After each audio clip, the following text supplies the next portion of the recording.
कि महाकाल के इन नामों को स्वयं भगवान श्री कृष्ण ने रचकर पिरोया था। महाकाल सहस्रनामावली की ये अद्भुत रचना उस समय की है जब योगेश्वर कृष्ण, उनके मित्र सुदामा और शेषावतार बलराम ने अवंती नगरी में स्थित सांदीपनी ऋषि के आश्रम में वेदांत दर्शन और शस्त्र विद्या की शिक्षा ग्रहण की थी। कहते हैं कि भगवान श्री कृष्ण को अवंती ने ऐसा मंत्रमुग्ध कर दिया कि यहाँ 64 दिनों तक रुककर उन्होंने 64 विद्याएं और 14 कलाओं का ज्ञान लिया।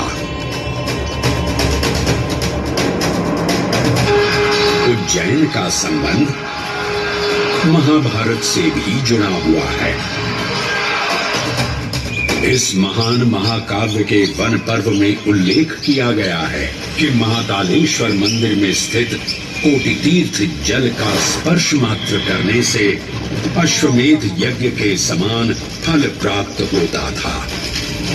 और फिर परिवर्तन की इस अनवरत धारा ने एक नई कहानी लिखी। उज्जैन में उदय हुआ मौर्य वंश का।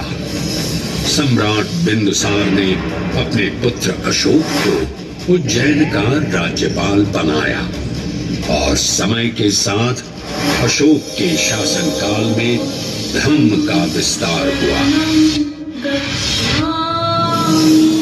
मौर्य वंश के पश्चात विभिन्न राजवंशों, सम्राटों और नरेशों ने उज्जैन की सेवा की। उनमें से प्रमुख मालवागण और फिर गुप्त वंश ने यहाँ राज कर इसके वैभव में वृद्धि की।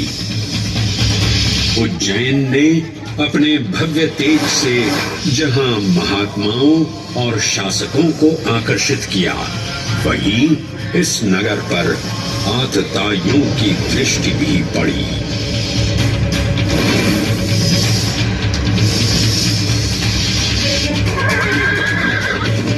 शक मध्य एशिया की खानाबदोश जनजाति थी, जिन्होंने उत्तर पश्चिमी और मध्य भारत के कुछ हिस्सों पर आक्रमण कर अपना शासन स्थापित किया।